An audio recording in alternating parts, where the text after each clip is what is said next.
And we're live. Hey All Tyler, right. thanks for taking some time and Of talking to my course. class. So, who you're talking to right now is directly my first semester students and my second semester students. So it's actually a C sharp class. Awesome. My favorite. It is January 18th, 22 right now, and so we are in the second week of class.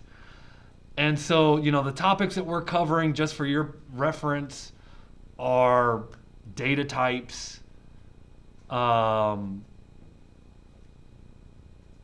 console applications, Windows forms.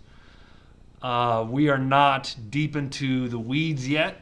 We haven't even Okay. created our first database. I know we That's all are right. early, but we haven't even created our first database, although that's coming soon. And then also, some future potential students. And so I like to show these interviews off to let potential students know what it's like as a developer, as a graduate of the program. It's now called Application and Web Development. I believe when you went through, it was called Internet and Web-Based Technology. Yes. Different Yep. name, but and obviously a lot different curriculum, but same idea.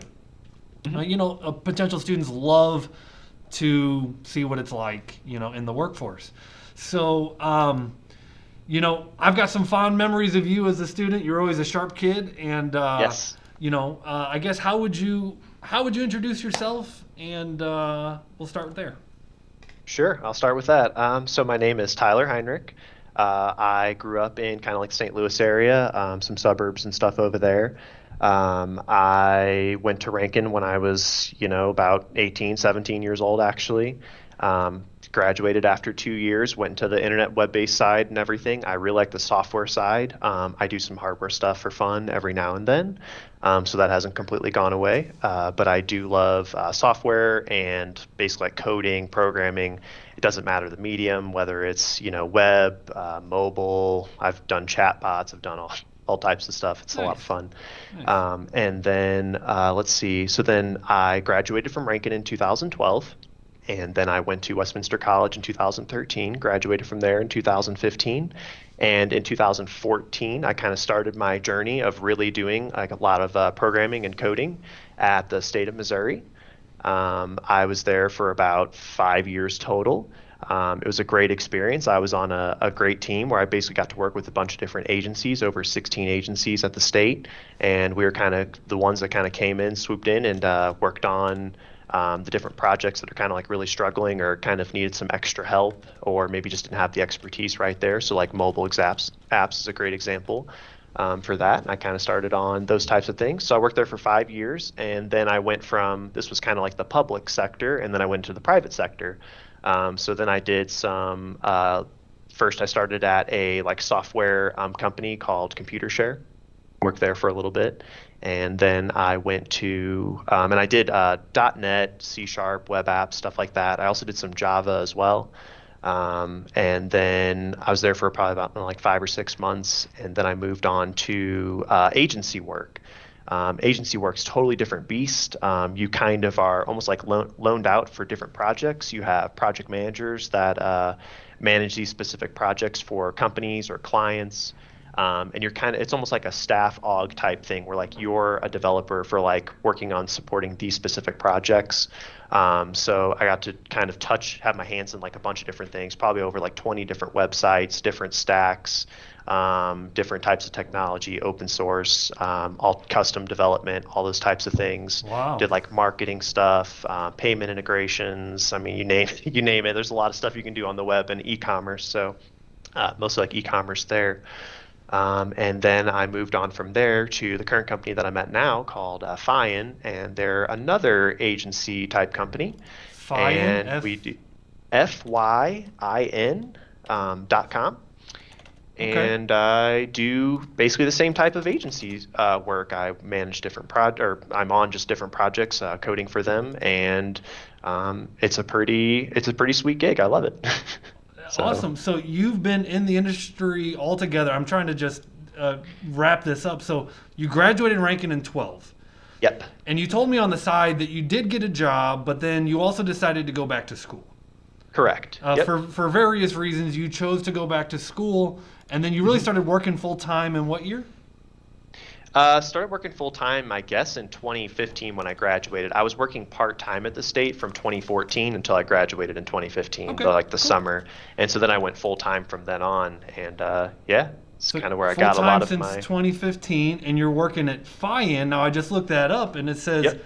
in the shadow of the Rockies. So you're not living in St. Louis anymore. No, I'm not. I have moved to Denver. Actually, I moved to Aurora. So I work out of Denver. The two agency companies that I worked for are actually out of Denver. And Nice. so, yeah, I'm living out here in the beautiful Colorado. I can see the mountains out my window. Yeah, It's can gorgeous. you pan for us and can we see it? Yeah, Is that yeah, possible? yeah. Give me a second here. We could see the mountains, huh? Yeah, can you see any? Can you see that mountains maybe out there? It's a cloudy day. Yeah, it is a little cloudy, but they're back like behind those buildings and stuff back there. Okay, nice, But yeah. nice. What do you enjoy about living out there? Oh man, the hiking. There's tons of outdoor stuff to do. I love hiking with my wife. We got married in Rocky Mountain National Park, which is Wow. about 30 minutes, or I guess like an hour and 30 minutes or so from where we're at. Congratulations. Um, I haven't caught I didn't know that. Congrats. Thank you. Yes, Yeah. thank you. I am a married man. I've been married since summer of 2019 now, so it's been a minute. Very nice, very nice. And so you work at Fyin, and what's your Yep. official job title? Uh, that's a good question. I think it's .NET developer. .NET developer. Okay. Yeah. The thing about like the where I work at now, Fine, it's a really small company. I would say probably a handful of people, 30, less than 40 or so people.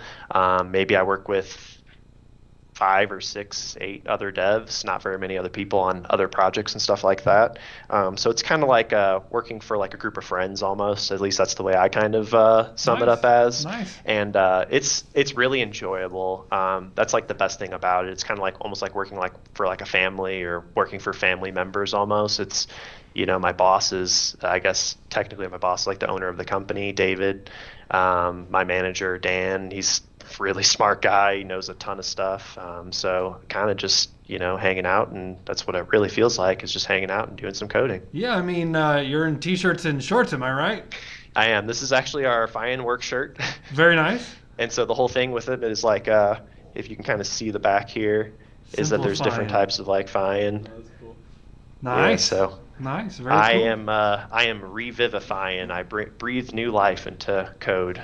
And Just you're obviously working from home. I'm guessing we're seeing yes, a spare bedroom or something. Are you? yeah, that's have my you- office. Nice, nice. And have you been at home since the pandemic or before that? Since the pandemic, I would say I've been home since March. I don't know, like 15th or whatever that was, 2019. So it's been a while.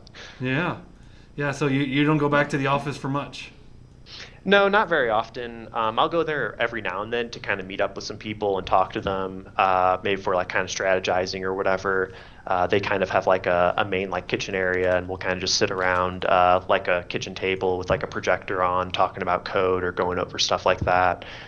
Just kind of like strategy and things like that. Yeah. And we'll like eat, tacos and hang out. So it's kind Sweet. of really what it is. Yeah, that's pretty cool. I'm sure the laid back atmosphere is going to be very attractive to anybody looking to get into the space. Is that's nice to see that as an option. Yeah, my last job actually I worked at before Fine, we had a kegerator in the back, and so No. you kind of have a beer with your lunch every now and then, which was kind of nice. That's funny. That's funny. Yeah, I've definitely seen some employers with that. That's cool. So what are the primary languages you work with? Just to rattle them off. Sure, don't worry, I wrote them down. C Sharp, JavaScript, SQL, and then I've been doing some front end stuff lately. So Vue.js, Vue 2 right now. Learning a little Vue 3, and then I'm actually learning React right now for another project that's written in React. Never done it before, but it's pretty easy to pick it up. So Yeah, we introduced React last semester for the first time at Ranken, and so nice. it's a different animal, but nice little learning curve. But we're getting there. Yeah. It's awesome. I love it. Anything that, because I've mostly used like jQuery for a lot of front end stuff. I would say like jQuery is kind of like your usual like web developer kind of like go-to because it can kind of just do anything. You can just drop it in and work with the code, showing, hiding things, show notifications, stuff like that. But for things like Vue.js and for React, they actually do kind of, I think, like play nicely with jQuery, but you don't really need it. So Yeah. it like its own Yeah. language, it does a lot of the showing and hiding, custom functions, all this other stuff kind Kind of of on its replaced own. it in a So lot of ways. exactly. So Yeah. that's what I kind of love the most about it, in my opinion. Awesome, dude. Awesome. Very cool. So, have you worked on any fun or cool software projects that that people would go, wow, that's interesting? Yeah, all kinds of stuff. Most of it, I would say, was probably when I was at the state. I did do a mobile app using Xamarin back when Xamarin was kind of like hot and new. Yeah. It's probably only been out for like a year or two. I actually went to the one of like these big conferences, Microsoft conferences. Xamarin had one in 2016, so I actually went to that like while I was working on this, and it was supposed to be an app for the state fair. I think the state fair was going to have a mobile app, and so we were just trying to like have like a map on it so that you could like know where all the locations are, and you can like tap the location to give you information and stuff like that on it, and then times and all that kind of like came from like an API. So it would like consume the API, take all this data, store it locally, and then you'd be able to like use the app because since you're in a state fair, you don't really have great internet connection kind of in rural Yeah. Yeah. Missouri, and so we kind of worked on that. That's What is some cool. other stuff? A lot of things with like the Azure, it could be named something different now, but it was like called Q&A Maker at the time. But it was basically like a way to like train a chat bot. You can basically give it like documents of text and stuff like that, and it would basically learn the different questions and answers. So then you could kind of just ask it different things about it. If you ever see the stuff, I guess, in Missouri now with like the COVID chat bots and everything that the state has, and there was like I think at one point the COVID lottery and everything like that. So that's kind of what ended up coming about of all the Ah. chatbot, research that we did, because I did like some proof of concepts and stuff like that for them. So we did have these like different agencies and stuff start to use those things. So while you're working at the state of Missouri, you're working on chatbots that are often implemented nowadays, and you got to get through the chatbot before you can talk to a person. Yes, exactly. Yeah, I'm that person. You're that It's guy. horrible. Yeah, you have to train it all this different data and have people talk to it and everything all the time. And it's pretty cool stuff like once you learn how it works. But I guess like my team was kind of like a big like proof of concept team, like proof of concept on the mobile apps, proof because like we'd never really done them before at the state, right? And so we're kind of like that top-notch team that kind of gets in there and figures that stuff out. And so we'd actually work with like people from Microsoft, like actual Microsoft reps and trainers and stuff would come in and we'd like work with them and they'd explain things to us and teach us things, give us documentation and all that. And if we have questions, we'd like, meet with them in person or, on a call or whatever and walk through different things. And then another one of like, I guess the biggest ones that I think still exists there today, but it's changed significantly since then, but it's basically like messaging, like how emails and text messages and stuff are sent out through the state. We built something originally that like with these APIs, it would use, the different technologies. I'm sure it's changed and stuff since then, but it was like Twilio and everything to send like messages and emails and SendGrid, I think, for emails. And it was like the architecture for like the whole entire state for like being able to send any of these things out. So when an agency wanted to add like messaging functionality, we basically like set them up in the app and then give them like the keys and everything, and then they would implement this API and call out to our API that we designed, and it would do and send the text messages and stuff like that, and then we keep Ah. track of all those statistics so that we could kind of like bill back the agencies depending on their usage and things like that. Yeah. So So that was so a let really me make fun. sure I'm understanding. So you built an app that basically the state of Missouri could use for sending out notifications to people, whether it's text notifications. Yes. Maybe COVID would be an example of an implementation of that, where it's like, hey, time to get your second COVID shot. COVID was, yes, it was used for COVID. I did find that out. There are limitations to it. So even though I wasn't there, there was definitely some limitations that I think it ended up hitting against because it was sending out like a million text messages Man, how over, do you a not couple lead with days. that? Listen, you got to lead with that one. That's the coolest one. You I wrote guess. software that I guarantee guarantee you, my students have text messages on their phone Yes. because of your Yes, I because of your promise they code. are. Yeah. Any emails you get through the state or anything like that, they're probably all coming through this relay system essentially. I mean, it's like all these agencies use it Wow. now, and I think they've switched around the different like cloud providers and stuff like that. But back at the time when I was working on it, it was like Azure and just basically like we were kind of really getting into web APIs and stuff and Yeah. .NET Core, like Core, I think like 2.2 or something at the time, to kind of utilize all this stuff. And I remember having to put in like the API limiting, like to limit the number of calls that it makes, and Yeah. like all like data validation, all this stuff. There's so much to it, to like really build this like bulletproof, kind of like enterprise grade, an API essentially that's going to be used by, millions of people essentially every day. So yeah, if you got any of those like text messages and stuff, about like the COVID lottery or any of those things, kind of like the reminders, or even like the IRA or like the tax stuff that kind of comes through, like that's all probably being funneled through there these days. So Wow. yeah, it's cool, but it's a way for the state to save a lot of money. I feel pretty proud of it because it's not like, before it was like everybody kind of had their own, everybody was rolling their own, and now we have this big, safe, cost effective way because you could kind of like bulk buy, like a million text messages or whatever and kind of just send them out, periodically instead of just having your own little plan for your own agency like the Department of Revenue, for tax stuff, or Department of Ag or whatever to do, other types of stuff like they have mobile apps and things like that. So That's yeah, pretty it's pretty cool, awesome man. stuff. Yeah, very Sure. cool. I it's That's incredible. So, all right, how would you describe a day in your life as a developer? What's a day for you like of work related?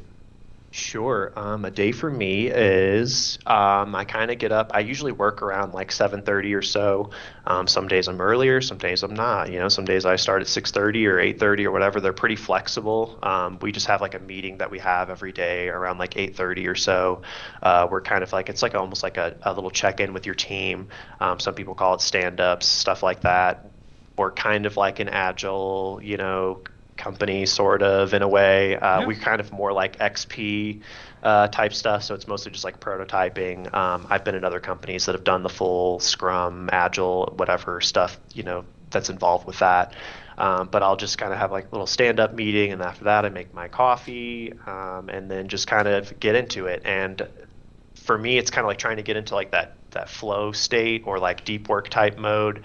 It kind of takes a little bit to do it, but with the right like environment and music or whatever you're trying to do to kind of get into that like flow state.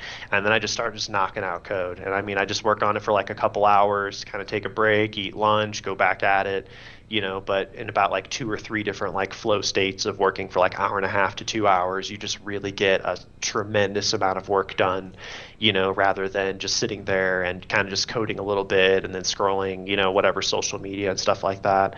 I'm not one of those types of people. I keep like my phone and my watch and stuff actually like completely separate, like in another room, when I'm like trying to get into like my flow state and working and everything, just to Smart. kind of minimize all my distractions. Yeah, and Smart. then even the stuff where like at other companies and stuff, I'd have like my chat and stuff closed, so like Slack or Teams or whatever, I'd have that stuff all closed, no email, no nothing, and kind of just like block it out at the time, and Smart. just hunker down and work on stuff for 3 or 4 hours or whatever it is at a time. Just kind of depends on the problem, right? So that's kind of what I do. And then when I'm done, I just maybe like work out a little bit around the house, or even like I like to take my breaks and kind of just like do stuff around the house. And that's something that I feel like a lot of people kind of undervalue when you work from home. Like people think like, oh, I don't want to have to do the commute and stuff like that at work. Like, that's great, but nothing beats kind of like, I'll be in my stand-up meeting, I'll just be emptying the dishwasher while I'm like talking to people or whatever, so like you can kind of just do stuff, around the house, or take a break and go, walk your dog or whatever it is. It's just like really convenient. So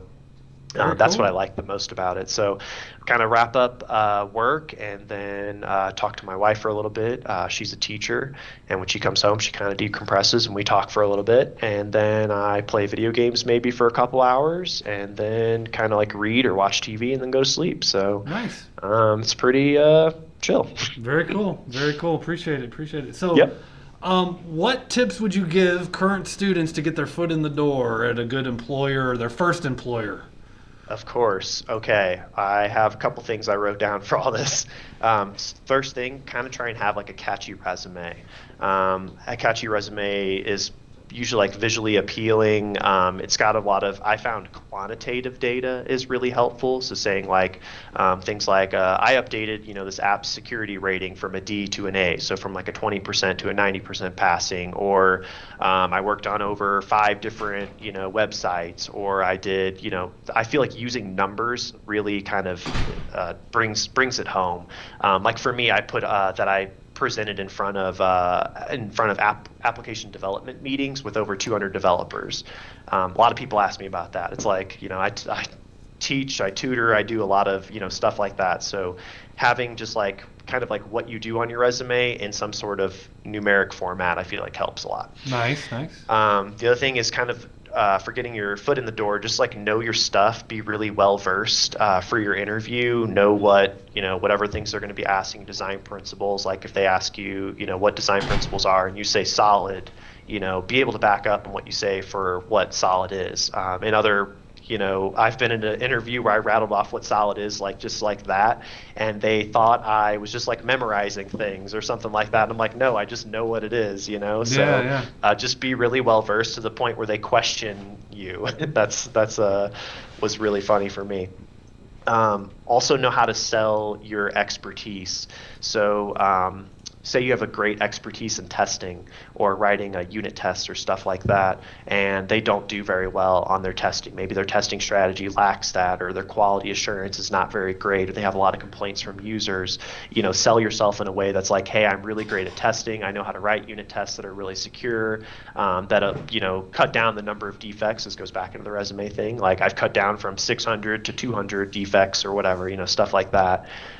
So kind of just know like kind of like research the company and ask them like maybe like where they're struggling and how you can kind of fit in, to solve that. Sometimes it's just as simple as like they just need more muscle, right? Like they just need more developers to handle whatever projects there are. But then there are these like unique cases that are like, hey, we need, to improve our user experience or stuff like that. How can we make that more secure? Well, through Selenium tests and UI tests and stuff like that. So being able to kind of like have the right answer for where they have shortfalls is kind of the best way I can explain that. Nice. That's all I really have for foot in the door. Those are great answers. And Okay, then cool. once you've landed your first job, maybe you're in your second job, how do you succeed? How can you continue to have good success in your career? Great. Well, I have a lot for this one. So the first thing I'll say is always be learning. Always learn stuff, whether it's through videos on Pluralsight, LinkedIn. I think it used to be called lynda.com long ago. Read code, super underrated. Read other people's code, other projects. If you're at a company and you have access to one project or you have access to like 20 projects, just stick your head in and look at how other projects are set up and coded and read through that code. Another great source is open source projects. We do a lot with Nop Commerce. It's an open source e-commerce project. We do a lot with Umbraco. It is an open source content management system. It has a lot of, I would call, enterprise goodies in it. Caching, event sourcing, all this like stuff, like the principles and everything that you learn in software development, I promise are in these libraries or in these, things that you can just go look up on GitHub and look to see how they're already being done. Like people contribute to this stuff all the time. So I feel like that's where I would really start. So I'm just going to keep emphasizing read code. So like the number one thing I can give to people, because you'll go in and like look at code after maybe you're like really experienced. You're a senior developer with 10 years experience now, and you kind of see how like other junior developers are coding and what their code looks like, and it's not very readable and stuff like that. It's prone to a lot of bugs. It's probably because you've learned that, right? Like you've read their code and now you can see that it's kind of struggling. So at one point you looked like that, but now after you keep on learning all this stuff, you just get better with it. Yeah. But programming design principles, SDLC, solid, test-driven development, design, or domain-driven design, behavior-driven design, that type of stuff. Not a lot of people really know that stuff, or maybe they do, but they just don't know how to implement it. So when you kind of like implement it in your own code and explain to people like why it's being done that way, it kind of blows their mind because they just really aren't expecting it. Yeah. Architecture patterns are huge because the architecture is going to kind of drive how everything's being done in your app. I've been through a lot of different ones, but there's like layered architecture, event-driven, microservices. Nop Commerce is a plugin architecture where you have like separate projects and it like side loads the DLLs from other projects into it. There's just a lot of different architectures out there. My personal favorite is called the vertical slice architecture.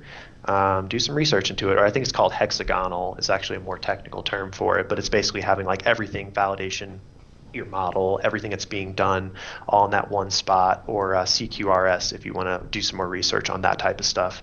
And then also, along with the architecture stuff, learning things like how different data libraries work. So ORMs, or object relational mappers, I think is what it's called. But things like entity framework, link to SQL, link to entities. There's a lot of stuff out there. Dapper. Depends on where you're going to that have a lot of stuff. So do some research into those types of things. And then as far as like learn how to manage software projects, these are like tools that you can use, or different types of like frameworks, Agile, Scrum, different types of Agile like Scrum or XP or Lean architecture. And then also kind of try and learn from, I would call like the product owner or the project manager perspective, like learn basically like how to talk to clients and things like that. You're going to be put in those situations, not that you necessarily want to, but they're where you're going to kind of like lead the team almost in your own way. So I feel like that's helpful. And then the other thing with that is kind of just approach software development like you are the client or you are the user, like you're building this for yourself. And I feel like that'll get you pretty far. Nice. Okay, I only have two more quick ones. Learn secure programming. The OWASP top 10 is huge. Learn secure programming. I can't say it a number of times. I can't even tell you how many times I've run into other people that just have never even heard of it, don't know what SQL injection flaws are, stuff like that. You don't want to be the person on the other end of that when it gets audited, trust me. So learn what OWASP is, learn what CWEs are, CVEs are. And then also learn the difference between a dynamic and a static code scanning analysis tool that basically gives you output on the flaws and what you need to do to change it. And then try and learn some of the different tools. Big ones that I've learned or used are called Veracode and Sonar Cube. There's a ton more out there, but just having experience with those tools help you. And that's also a really good question to ask, like when you're getting an interview by employers, like what type of code scanning do you do, what type of security do you do, is like huge to ask. Like if they don't, sometimes they don't even know. It's pretty great. And then the last one that I really have is learn the different tools, learn the IDEs, the source control management, learn the extensions. As far as like IDEs go, I've used Visual Studio, used Visual Studio Code, and then I've used IntelliJ. That's for like Java stuff. And then also learn the different source control tools like GitHub, Visual Studio Team Services. It used to be called TFS long ago. I don't know what it's called anymore. I just don't use it enough to tell you, but I mostly use Git these days. Subversion, there's a lot out there. And then Visual Studio extensions or just other IDE extensions. I like this guy named Mads Christensen. He's got like a bunch of really great, just like, I don't know, goofy extensions that just totally work. Like adding What's his name again? files. I'm going to look him up. Mads, M-A-D-S, and then Christensen. I think it starts with like a K. He works for Microsoft. I think he's part of like the Visual Studio team or whatever. And it's really funny because like I've been using his extensions for probably, I don't know, 6-7 years, and they actually end up getting baked into Visual Studio at some point. So if you're actually learning these extensions or using them, you're kind of like ahead of the curve, because I feel like at some point you'll probably end up using them one way or another in Visual Studio. It's just we're using Visual Studio 2022, and yeah, same here. And that's one area that I kind of want to dabble more into, is what are those extensions out there that can help my students. Yeah, sure. I have an extension list. I'll send you some more stuff in a little bit here. But that'll be awesome. We'll look into that. Yeah. So we actually every week we have I say every other week we have like a developer meeting, and I have my own little section called quick tips or lightning tips. It's about Uh-huh. 5 minutes of me just going over keyboard shortcuts or extensions, and it blows people's minds. So That's cool. stuff like that, We'll have which to leads watch that me. sometime. Yeah, which leads me into my last one, which is learn keyboard shortcuts. If you know the keyboard shortcuts or have mouse bindings or whatever, I use a gaming mouse. I don't know if you can see this here. Yeah, See these? nice. These are all keyboard bindings. So even stuff like going, you know how you can go like backwards and forward in Visual Studio, Yeah. like between different pages. I actually have those bound to these different keys on here. So I just go forward and backward, like navigating around my Visual Studio or clicking Solution Explorer, whatever, just like all these keys. And then also, you know, your keyboard shortcuts on your keyboard. But I would say like you're in the top like 1% if you know these keyboard shortcuts. I kid you not. Like I show these keyboard shortcuts to people all the time. Just completely blows their mind. Like they're like, I never knew I could do that. You know, it saves them so much time. So learn what they are. I have a set of them I can send over to you too, but I do like 5 of them, you know, every other week, and it's like it's not just like a here's this really obscure shortcut. It's like here's one that I use every single day, and you should too. You know, that's like where I kind of came with the whole, you know, 5 minute like quick tips and stuff. Is kind of like how can I save other people's time by just showing like a 1 minute shortcut, you Well, know, and it's really awesome. when you're a professional and you have a toolkit, you want to master that toolkit. Yes. And just from listening to you, again, I haven't seen you in 10 years. But just from listening to you, without a doubt, you have mastered your craft. Yes, thank you. I like to think so. 10 years after you've graduated, and I haven't seen you in 10 years. I mean, some of these tips, I'm like, I have no idea what he's talking about. I'm just being honest with you. I got to look some That's stuff all up. right. That's all right. That's why and you know, I'm bringing this stuff up too because it's something that I do or use every day that I feel like most people kind of it's like the accumulation of all the knowledge, right? So, you know, I left Missouri and moved out here for a job in the summer of 2019, right? So I've been out here for about 2.5 years. I've been at about 3 or 4 different companies since then, and they all do stuff different. None of them are the same. None of them, you know, not all of them do Agile. Some of them do, you know, Scrum, but they don't do certain activities of it, right? Some of them different stand-ups, how long things are, you know, it's crazy. Yeah. So the best way I can say is really just be flexible, and then also like don't be afraid to kind of get up and go to a different company. You know, if you're not happy there or you're not challenged anymore, don't stay there. And I'll say what kind of like led me to start leaving different places. Really, I saw kind of like me hitting a bottleneck of like my expertise. Like I'm not really there to make money. Like yeah, we're all there to make money, but you know, you're there to like learn a lot of stuff. So when the really good people leave that have, you know, been programmers, I've known people that have been programming for 25 years, 35 years. When those people leave, and or you've like absorbed everything you can from them, then maybe move on and see what else is out there, you know. So that's kind of my best, you know, thing is I can advice I can give is basically just like soak up all this knowledge like a sponge and then just move somewhere else after 2 3 years or whatever, however long. It doesn't, you know, it doesn't even have to be that long, right? But like in my little industry, in agency work, you typically are there for about 18 months or so. That's like average is about how long you're there. So I was actually at my last job 18 months before I moved on to this one. I'll probably be here for a longer than 18 months though, because I just have it so good. They're really nice, and I really like them so much. So Yeah, well, it's kind of just like my niche. that's a voice of maturity in that, you know, it's not all about the money. There's way, you know, so much more to Yeah. life. And so, what you want to do on a day to day basis is be intellectually stimulated, solve Yes. problems, be challenged, learn new things, have new challenges that you're not solving the same problem every day.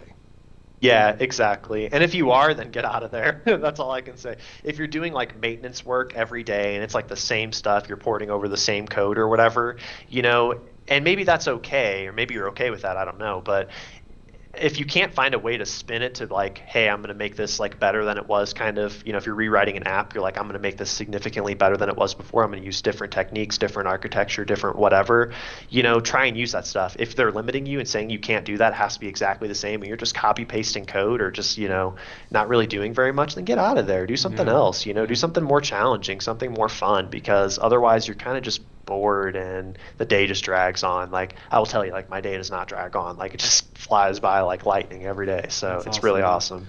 So with those in mind, I think you started to go down this path. Is like you stay at the same company, and it's not all about the money. But I guess here's the question: so what kind of salary expectations should new developers have into experienced? Like how good is it out there salary wise to talk to that point? Sure. Let's see. So you're kind of either like a junior dev or an associate dev or mid-level, whatever you want to call it. And then really you kind of move into like a senior dev. And a lot of companies want to gauge that based on number of years, right? So you're a junior dev, you've only been working for this many years, and you're a senior dev, you've been there for like over 6 years. At one of the companies I was at, you literally are not considered a senior dev until you've been at the company for 6 years. I'm not going to be there for 6 years, right? Like I usually get to a company and then I kind of get in at whatever position, I guess more like an associate level, like a mid level. I don't know what it is. Like, do I have like a face or something? I don't know, but they're like always hire me in as like a mid level. And then like not even a year later, they like crown me, senior dev of whatever it is, right? To the point where it's just like titles don't mean that much. Not at So, all. maybe a junior title might mean something. I don't know. But once you get past that, point and you're kind of thought more of like an associate developer, or you can really show your stuff. Like, I could sit here and spew all the stuff that I've talked about this entire time, in front of an interview. They'd just be like, yep, you're a senior dev, moving on, do whatever. So, but to me, like the title doesn't really mean as much. The title is more just for like pay reasons. I feel like where you kind of fit in their organizational structure is the best way to put it. I'm probably a senior dev. I don't even know if they say I'm a senior dev. I don't really know or care, but it kind of just is what it is.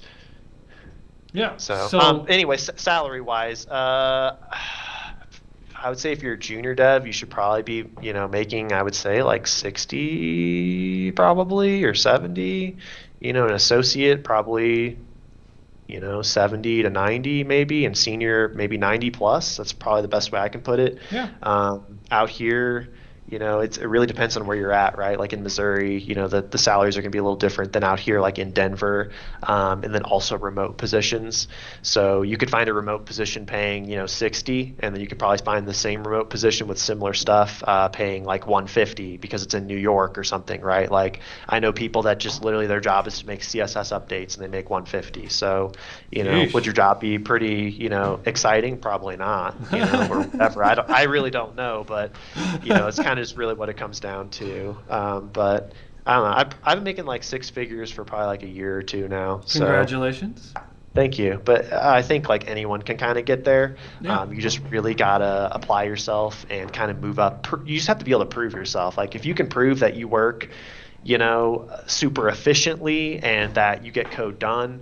I've been at places that they say, they estimate work to be 2 weeks, and then I've done it in a day. So where does that really leave you? That kind of leaves them with thinking like really highly of you and that they should probably pay you more, and I like to like brag every now and then about it, but I feel like I do like probably the development work of more than one person. I probably do like two or three people's worth of work, that kind of just scroll social media, do whatever on their phone. Like, I'm just like challenge yourself to see like how could I do this probably faster or better than somebody else could. And if you can, then I really think like you don't really have to do much or sell yourself on the salary thing. It kind of just falls into place. Yeah. That's really the best way to put it is that Yeah. like When if you're you can better than really show everybody yourself, else. you No. will get there. Yeah, I mean, I'm not trying to say that I am better than everybody else, but if you can prove it, or like, if you can go to a company and you're like doing like an interview and stuff like that, they're trying to get a feel for you, and then maybe they have like their developers in a meeting, and you're like, talking shop with their developers about all this stuff and asking the right questions, right? Like what, do you guys follow design principles? Yeah. What's your I architecture think I look put the like? wrong words in Yeah, your you will get mouth. there. I think I put the wrong words in your mouth. What you're saying is that you're probably better than average. We'll just put it that way. Not better than everybody else. You never said Yeah, that, but yes, but better you're than, I would better than definitely the say better than average Joe. Your average. average Joe's going to be Yeah. distracted. They're not going to be as dedicated, and you want to have the work ethic, put it that way. You want to have the work ethic that's stronger than your competitors. Yes, exactly. That's the best way to put it. Yeah, have the right attitude, have the right work ethic, have a ritual, have a routine. Do you listen to like lo-fi beats or binaural beats or something to kind of get into the zone or whatever? I personally do. It I does help figured me. you did. I almost asked, but Or I just didn't ask. silence. I don't know. It's like whatever you need to kind of, get into that zone. I do have like 30 lo-fi playlists, I'm not gonna lie. But I yeah, there's a lot of stuff you can do to kind of set yourself up for success. Drink coffee or whatever. I could sit here and, talk hacks or whatever all day long, but really it's like just a culmination of like reading like Medium articles and stuff like that, or dev.to, if you ever heard of that website, like a social networking site for devs, like stuff like that. You kind of just learn and absorb enough information that you can kind of make your own determination on how you can be best successful when you're working. I'm That's telling the you what, best way. man, your advice is so on point, and Good. I feel like this is one that some people might need to even come back and listen to, take some notes. I'm here. I don't really do much. When How you were how like, can "It's time work for you," I'm like, sure, how I don't could do it. potentially can they reach out to you on LinkedIn or something? Maybe connect that way. Yeah, I don't really check social media or LinkedIn often. Just send me an email, Okay, honestly. Either my Heinrich.Tyler or just Tyler@Fyin.com. It's probably easier, rolls off the awesome. tongue easier. Tyler at Fyin. I'll put that out to Um, my current students, and okay. because you're obviously experienced senior developer with lots of good advice. I feel like we could sell this interview. We could sell it for $5 You a probably listen. could. You probably could. I'm not gonna It's lie. a Yeah. lot of sage advice. So Cool. I'll go ahead and wrap things up. All right. Thank you so much for offering your wisdom and your advice to current and potential students. And yeah, man, thanks. Congrats on your career and best of luck in Great. the future. Great. Well, thank you for having me. I appreciate it. I enjoy doing the, teaching stuff, learning stuff. I've been tutors pretty much everywhere. I've done, presenting in front of stuff everywhere. So Awesome. I do enjoy it. I enjoy other people learning the stuff that I feel like was beneficial for me. So hopefully it is for you. And if you have other questions, drop me a line, or we can do this again, or I can come up with better stuff than in the 10 minutes after my last meeting that ended at 9:50. I was just jotting some stuff down real quick Awesome. after you sent me those questions. So whatever you need, just let me know. Awesome. Thank you so much. You're the man. Talk to you later. All right. Talk to you, Evan. All right. Thank you. Bye-bye. Bye.